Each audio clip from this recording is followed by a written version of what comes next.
बलिदानाचं प्रेरणा स्रोत समोर देखील आहे लोकमान्य टिळकांचं. हे आपलं भाग्य आहे की आपण रोज त्यांना बघतो आणि त्यांच्यापासून आपण प्रेरणा घेतो की एक जहाल विचाराचे तत्ववेत्ते म्हणून लोकमान्य टिळकांकडे पाहायला जायचं. म्हणजे स्वातंत्र्य प्राप्तीकरता मवाळा आणि जहाल असे दोन गट पडले होते. तर मवाळा गटामध्ये महात्मा गांधी असतील, म्हणजे प्रत्येकाची कार्यपद्धती ही वेगळी वेगळी होती, परंतु प्रत्येकाचं उद्दिष्ट एकच होतं की आपल्याला स्वातंत्र्य मिळालं पाहिजे आणि त्या भावनेतून प्रत्येक जणांचं योगदान त्या ठिकाणी होत होतं.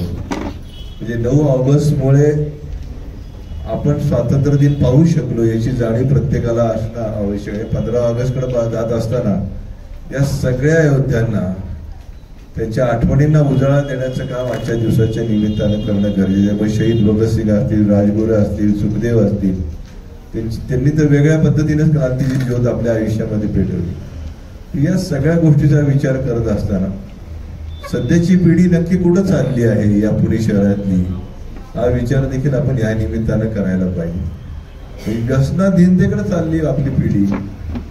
विद्यार्थी, युवक, युवती हे नक्की कुठल्या मार्गाने चालले त्याचा विचार देखील आपण या निमित्तानं करायला पाहिजे.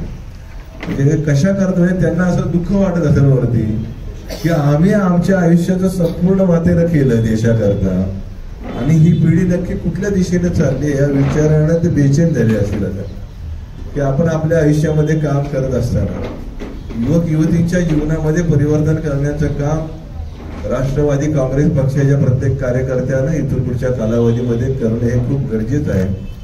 जर आपल्याला पिढी टिकवायची असेल, युवा पिढीला बरोबर घेऊन जायचं असेल तर त्याच्या योगदानातून आपल्या प्रत्येकाची नैतिक जबाबदारी. काल देखील गणपती मंडळाची मीटिंग झाली, पुढारीने घेतली होती, त्यावेळी देखील आम्ही सांगितलं शेवटच्या 3-4 दिवस सगळी दारूची दुकानं पुणे शहरातली बंद करा. बाहेर नाही येणारी लोक इथे येऊन दंगामस्ती करतात कार्यकर्त्यांवरती, मग आपल्या ते सगळे शेकलं जातं गणपती मंडळाच्या. तर हे कुठेतरी विचारणा करण्याची वेळ खऱ्या अर्थानं आपल्यावरती आलेली आहे. आणि या सगळ्या वातावरणामध्ये आपण प्रत्येकानं स्वातंत्र्याच्या प्राप्तीकरता ज्यांनी योगदान दिलेले आहे त्याच्या प्रत्येकाची आठवण आपण करणं खूप गरजेचं आहे. म्हणजे स्वातंत्र्याच्या अग्निकुंडात ज्या क्रांतिकारकांनी आपल्या प्राणाच्या संविदा जाळल्या त्याचे निखारे स्वातंत्र्य प्राप्तीनंतर शांत झालेले, परंतु हेच निखारे परत एकदा प्रज्वलित करण्याची वेळ आपल्या देशावरती आली आहे असं म्हटलं तरी काही चुकीचं ठरणार नाही. आता आपण बघतोय की बांगलादेशमध्ये आपल्या भारतीयांना किती त्रास त्या ठिकाणी सहन करावा लागतोय. म्हणजे एके वेळी आपण बांगलादेशला एवढी मदत या देशाने केलेली आहे आणि आपल्या लोकांना आपलीच मंदिरं तोडतात, आपलेच मंदिर तोडतात, आपल्याच लोकांना त्रास देत आहेत. म्हणजे एखाद्यावरती उपकार करायचे आणि त्याचं फळ परत आपल्याला मिळतंय हे खूप वाईट आहे.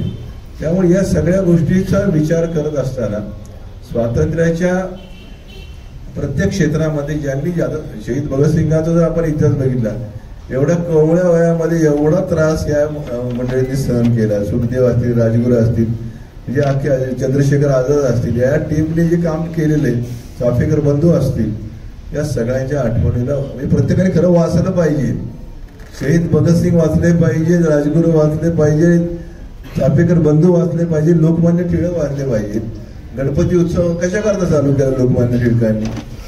याच समोरच्या केसरी वाड्यामध्ये, याच गायकवाड वाड्यामध्ये स्वातंत्र्याची ज्योत प्रज्वलित करण्याकरता सर्व जाती धर्माच्या लोकांना बरोबर घेऊन जाण्याचं काम लोकमान्य टिळकांनी आपल्या आयुष्यामध्ये केलं. आणि खऱ्या अर्थानं स्वातंत्र्याला न्याय देण्याकरता गणपती उत्सव चालू केला, शिवजयंती उत्सव चालू केला की याच्यामुळे सर्व समाज एकत्रित येईल आणि या सगळ्या मुवमेंटमध्ये ही सगळी मंडळी असावीत, तरुण वर्ग असावा.